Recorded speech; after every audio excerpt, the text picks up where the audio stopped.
Hi guys, welcome to Spartan Speaks. This is our first episode. I'm here with Coach Dan Mickle, and today we're going to be talking about some stuff in sports psychology. So to start, I just wanted to ask how you're doing and just introduce yourself a little bit. I am doing well as can be in this weird times and hopefully coming out of it. But yeah, I'm doing well. I'm Dan Mickle. I'm the women's volleyball coach at York College for I think my fifth year. I don't know, it all blends together at some point, but been with the school for 9 years, head coaching for 5. Yeah, so that's the quick and ugly of it. Gotcha. All right.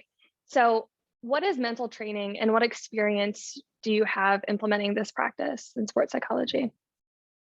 Sure. One of the the myths, I guess, that we run into with sports psychology and mental coaching and mental training is that it's really only for either the broken athlete or the elite athletes. But really, mostly what I do and what we do is in that sandwich part in between, trying to get good to great is kind of the motto I like to use. And it's really taking skills and helping people perform with skills in areas that they're already familiar with, but kind of taking it up a next notch and teaching them, how to focus and how to set goals and really hone in on the mental side of the game, which also attaches to the physical and the technical and the tactical side of, your sport or what you're doing. But there seems to be this big void in that training space, how we get our mind to focus and really get to where we need to be and bring the physical side along with it. So that's kind of what we deal with. Why do you think we started looking into training this mental piece or mental coaching? I think inherently some people just have it. And when we start to look at the top athletes, we'll see that that's definitely a component of how they train or how they work. So then everyone started to look into, is this something we're born with or are they training in it?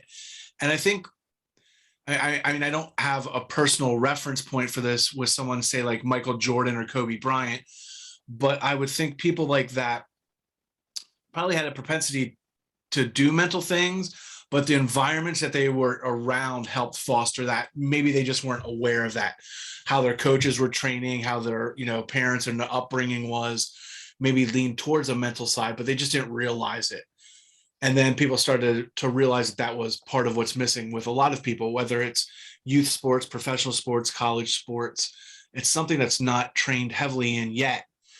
And unfortunately, it typically doesn't come into play until there's a problem. An athlete gets injured and they're having mental problems being in a good space after an injury, or they can't get, through a hump or a certain, point in their career when they want to get better, when they could have been training in it from day one and probably have had better results and trajectory at that point. So that's kind of where we're looking at it. Some want it to fix, and some people want to incorporate, just like you would the weight room and studying with anything else that you work on. Now, do you think it gets incorporated differently based on level of participation? So saying like the Olympics versus a collegiate sport versus even high school or youth sports? That's a good question. I would say probably yes and no. Sorry to throw that out to you like that.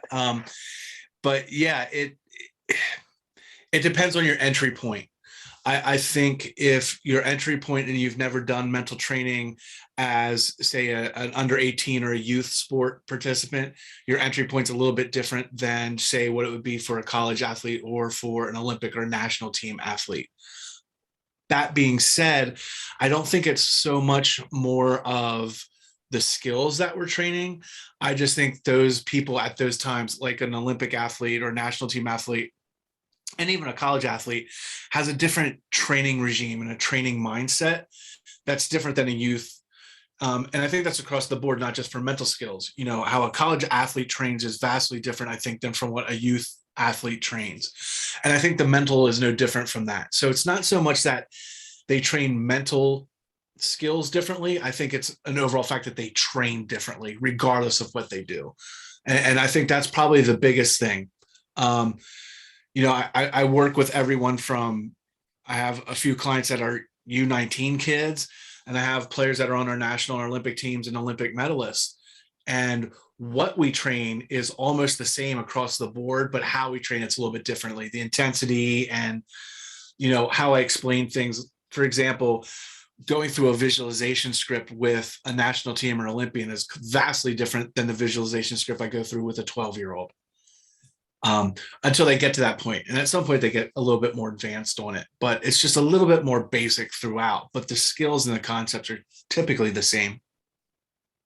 That makes sense. So now you said that you work with, is it mainly individuals or is it also team-based? It's both, and it can be a combination. For example, I'm working with a professional volleyball team out of Chicago right now, and I'm working with them as a team, but then I'm also have 4 of them that I'm working with individually beyond that. So it gets a little tricky for me just to make sure that what I'm working with them fits into the framework of what we're doing with the team.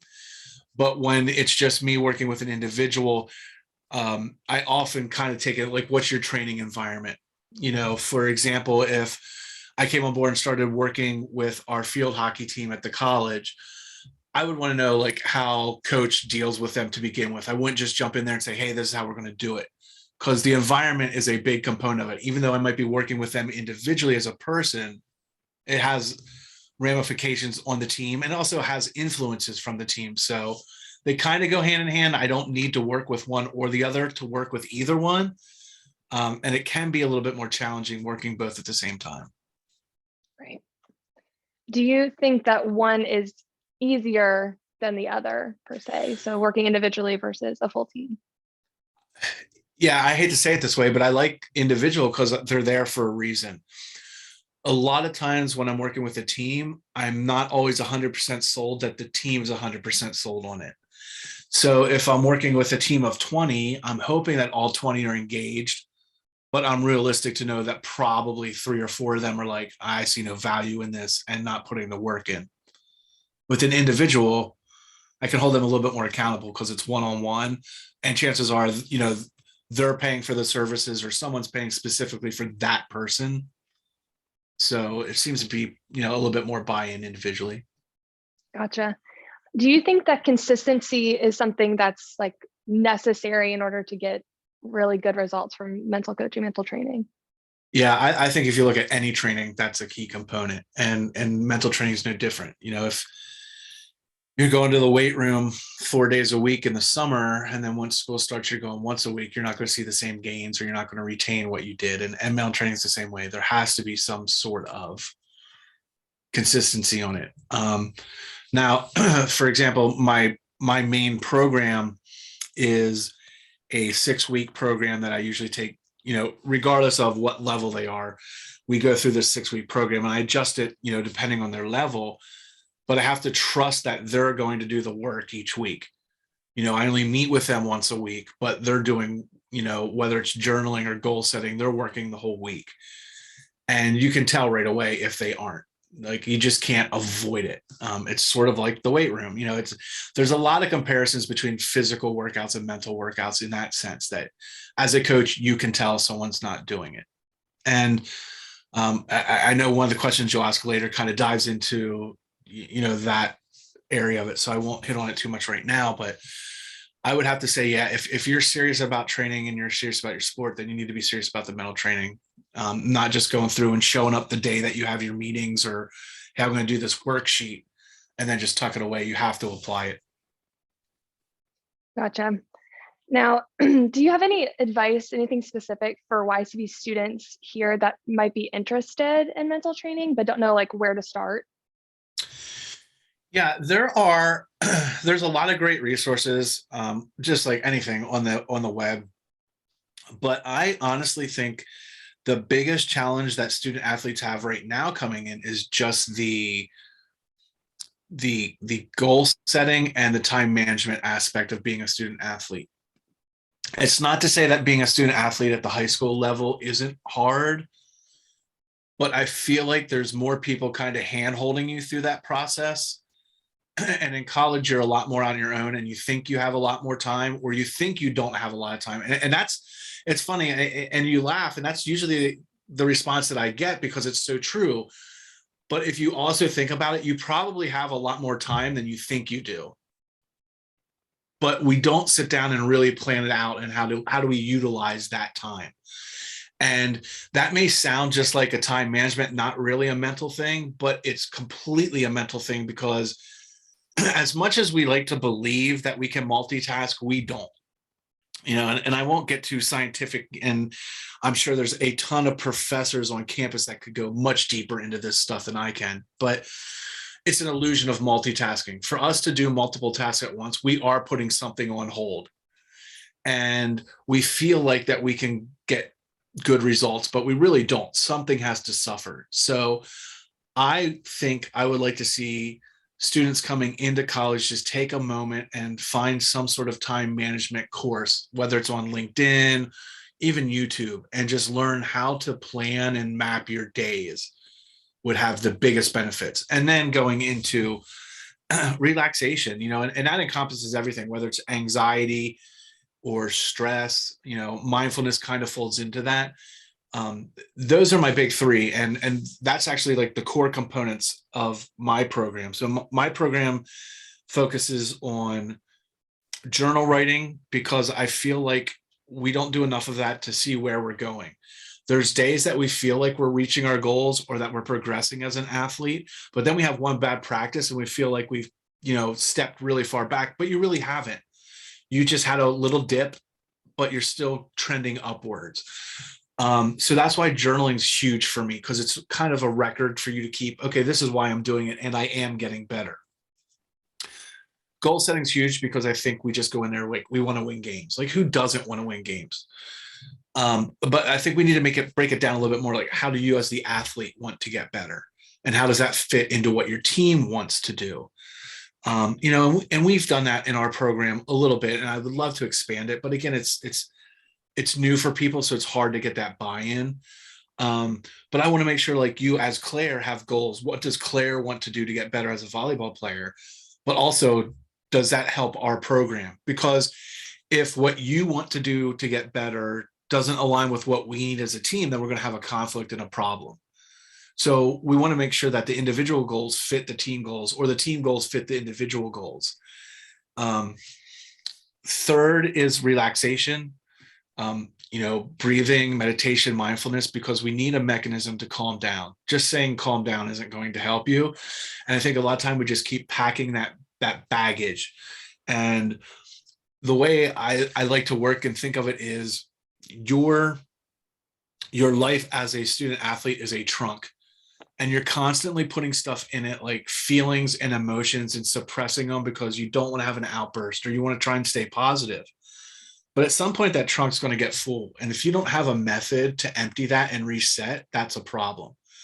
So just ignoring problems, trying not to deal with team drama, all that stuff that we have as athletes, while it might get you through for a week or two, eventually it's going to be so much of a burden, it's going to be worse. So we have to work on those techniques.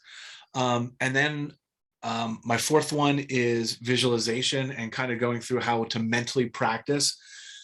And this pays huge dividends in the injury scheme things. Well, while you're rehabbing and you can't play, can you still do things mentally and, do some visualization to keep your sport skill kind of sharp in your mind, even if you're not physically able to do it. And that kind of dives into like motor learning and motor science, and how we can trick the brain into thinking we're doing stuff. And again, probably more qualified people on campus to do it. And it's a pretty big rabbit hole. And then lastly is self-talk. That's the last big one, because that's really what brings us down. We all have that little inner critic in our head that's constantly battling us, telling us we're not good enough.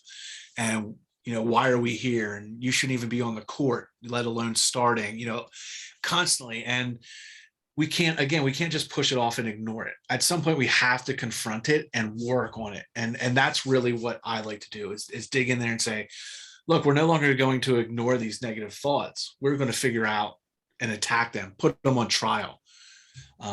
That's kind of where you can start. There's a million, it's just like anything else. There's a million different mental skills, but for me, those are the easiest ones to start incorporating, and the ones that you'll see the results from the earliest and the quickest. Gotcha. Now, what would you suggest, or how would you avoid some of the confrontational pieces? I know, especially me as an athlete and as a human being, I don't love confrontation and hard topics and conversations. And so, the goal setting piece, you have to look in on yourself, like you said, and then align your goals with your team. So, how would you like go about that if you aren't sure that you have that trust or that safe space to bring up that conversation? Yeah, I mean, that's the big part of it. We got to make sure that we have those safe spaces. I think there is, I am a huge, before I get into this, I guess I should state my position. I am a huge fan of youth sports. I am not one of those that think that it's as a whole is toxic or is bad for our kids. That being said, I think we're missing a lot of great opportunities. For example, we take kids and we make them captains or we make them leaders of teams, but then what do?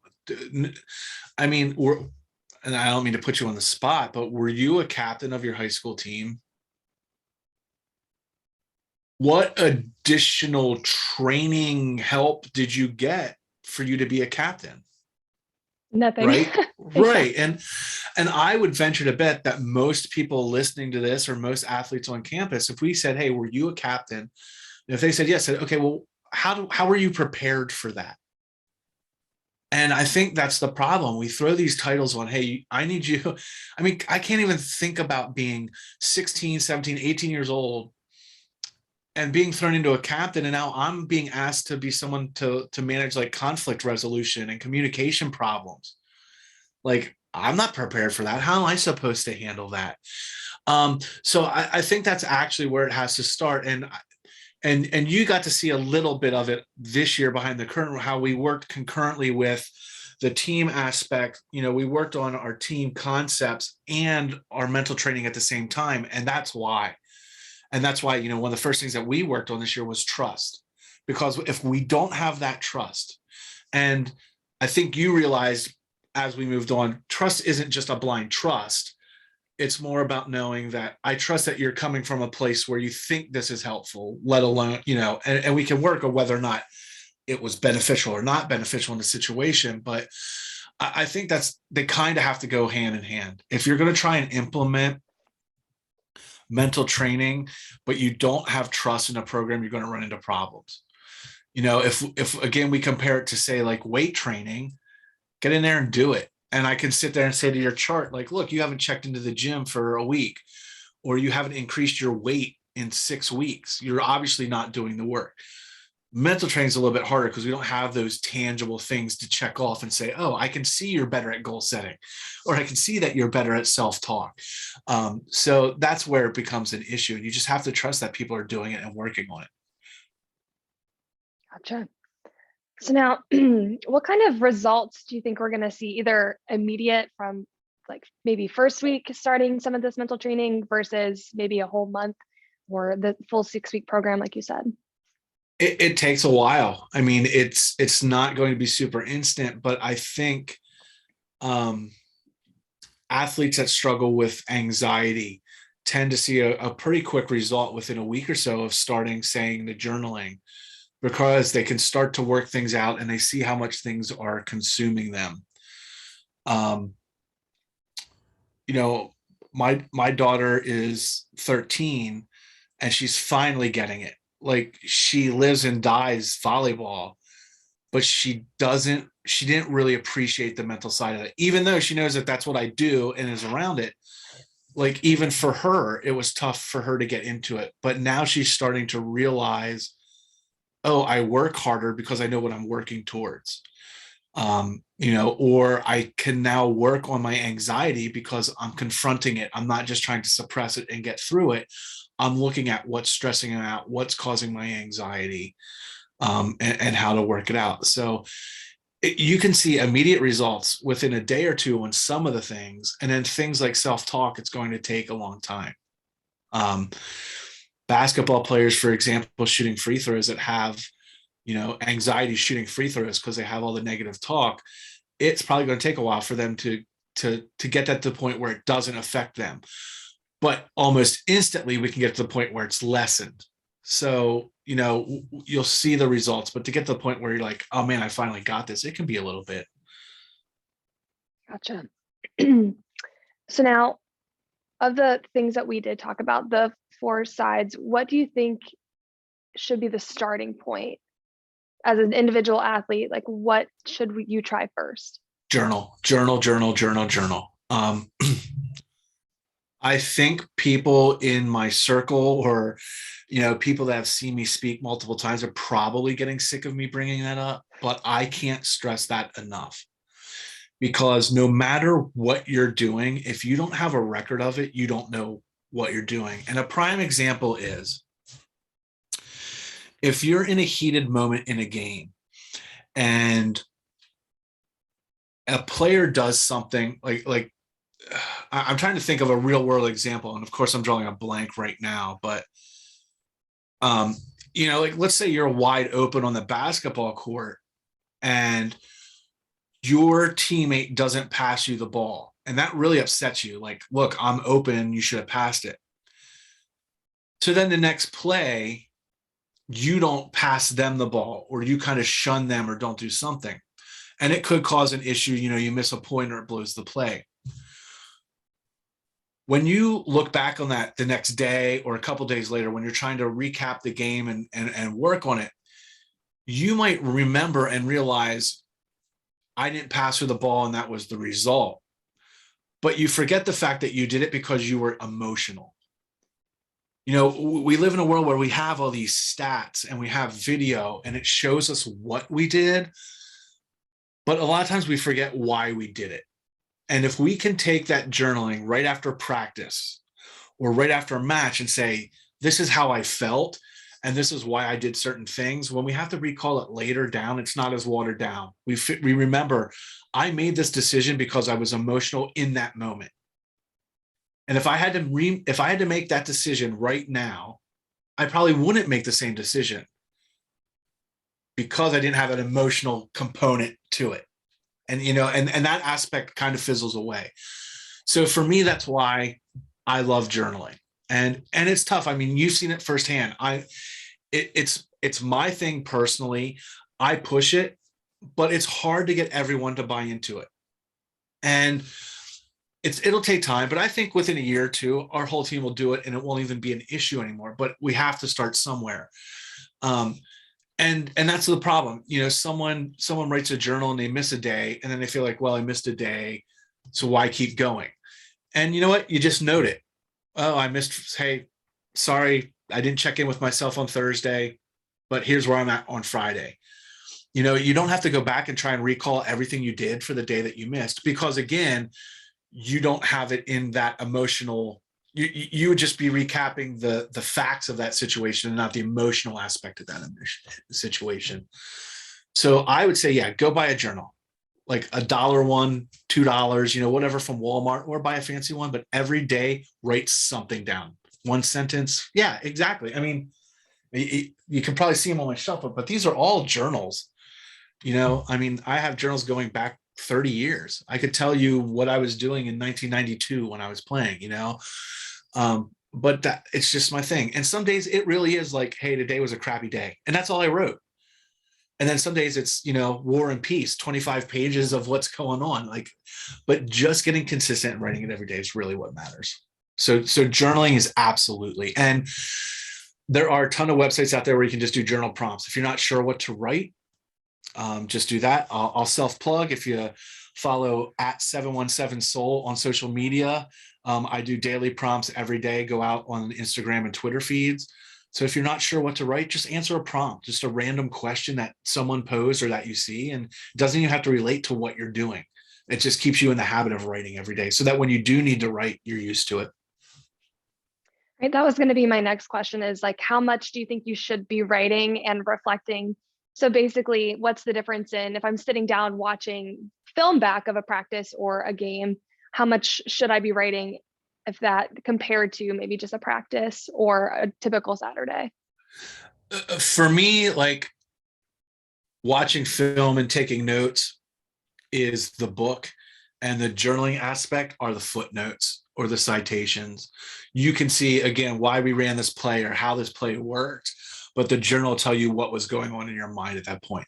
The film review isn't going to tell you the mindset of that moment. A great example of that is, we see a lot of times teams choke leads or can't finish. In our sport, we're up 21-17 and we can't win. The other team ends up coming back. Basketball's up by 10 with 2 minutes left to go and they can't close it out. So the first thing that the coach does is, okay, we're going to practice and you guys are starting down, or we're starting at 21-17 and you have to win. Almost every time in practice, that works out, because it's not the score, it's the emotional roller coaster that led up to that point. So we have to kind of find ways when we train to bring that baggage with us. And some of what we do in our practices is we'll make phantom calls. We'll blow, things that aren't really happening, but we blow the call because it's going to happen in a real game. But it starts to give you that stress of the feeling that the game is slipping away. And that's what actually causes the problem, not the score. And I think that's why you really need to focus on the emotional component when you're journaling, not just writing down, hey, we played Messiah and the score was 21-78. It needs to be more like, we played Messiah today and I was really stressed out from school and it bled into the game. I was having a really hard time focusing on the court, or the crowd was really loud and I was having a hard time focusing or understanding the calls being played. Those things are what you should hit on your journal, because the film, the stat lines, all that will show the score and, the trends of the game. We need to capture the emotional component, because whether we like it or not, the emotions are what drive our performance. And if we don't have a way to capture those emotions, how can we work on them or fix them? Now, we talked a lot about what we can do kind of off the court, off the field, all this training we're putting in behind the scenes, but what can we do in the moment? So we talked a lot about the emotional side of this in the game, when that bad play is made, or when you and your teammate had a disagreement on the court or on the field. In that moment, what can you kind of do to like calm your emotions almost?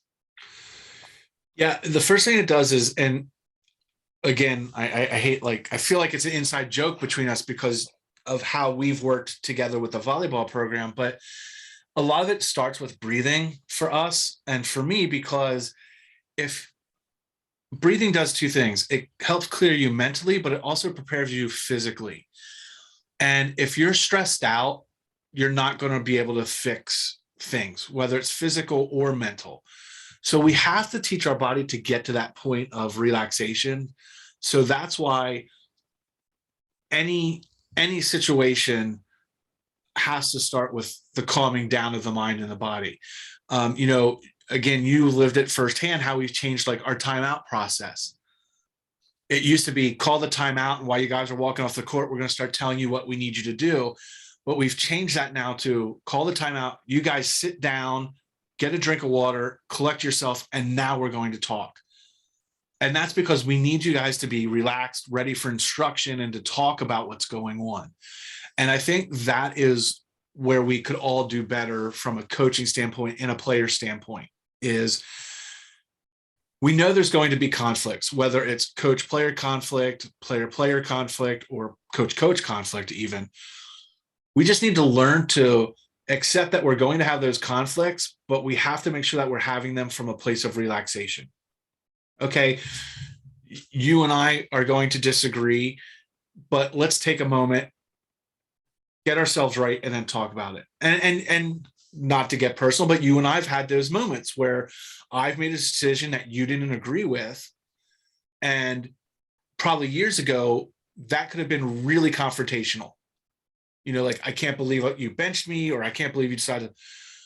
But now it's more like, okay, I need to understand why you're coming to this conclusion, right? At least I hope I'm not reading that wrong, but I feel like our conversations have changed in that sense.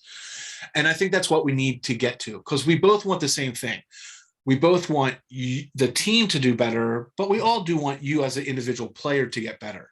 And I think you as a player want your fellow teammates to be the best that they can be. The problem is when we have those conflicts, we don't start them in that, it's very tense, and we need to just like, okay, we're ready to have this conversation. Let's calm down and let's go. And I think in the moment, that's what we need to do. We need to learn to let go of the past and stop looking at the future and look at the here and now. The game is on the line for basketball with free throws. It doesn't matter how many I've missed up to this point, because I'm on that line now. And I need to realize, okay, I've been working really hard on my free throws and getting better at my free throws. So I should be fine here. But too many times we live in the past where it's, oh my gosh, I can't believe I missed my last four. Now I got to go on the line to try and win the game. And that's really the biggest thing. We have to learn how to be present in the moment, not getting too far ahead and not dwelling too far on the past. Now, there's times, obviously, if we're missing plays or doing things, we do want to review that.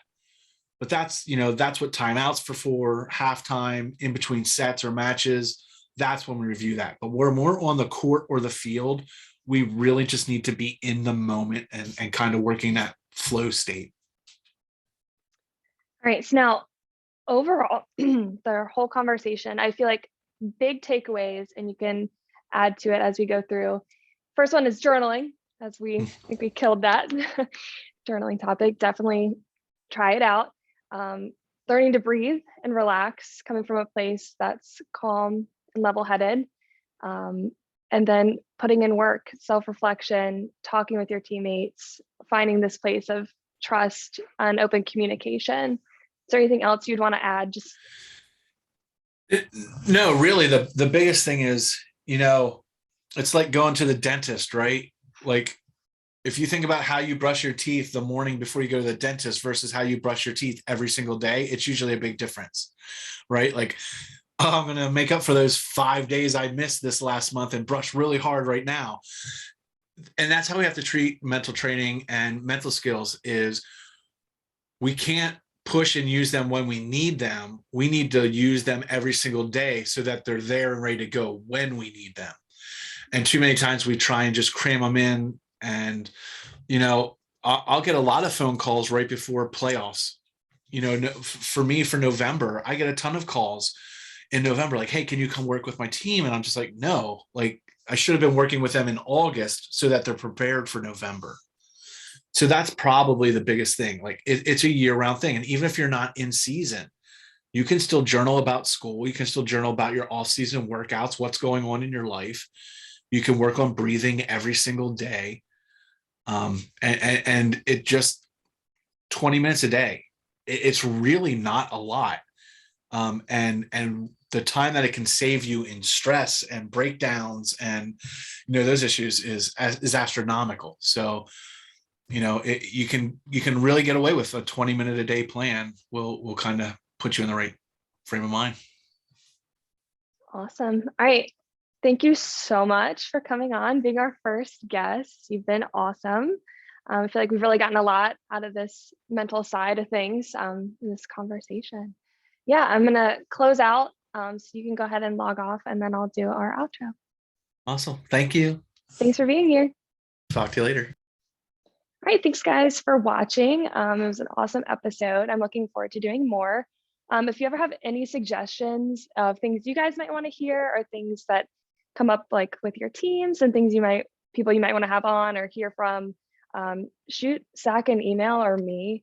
If you see me on campus or social media, just get in touch. I'm all ears, open to anything.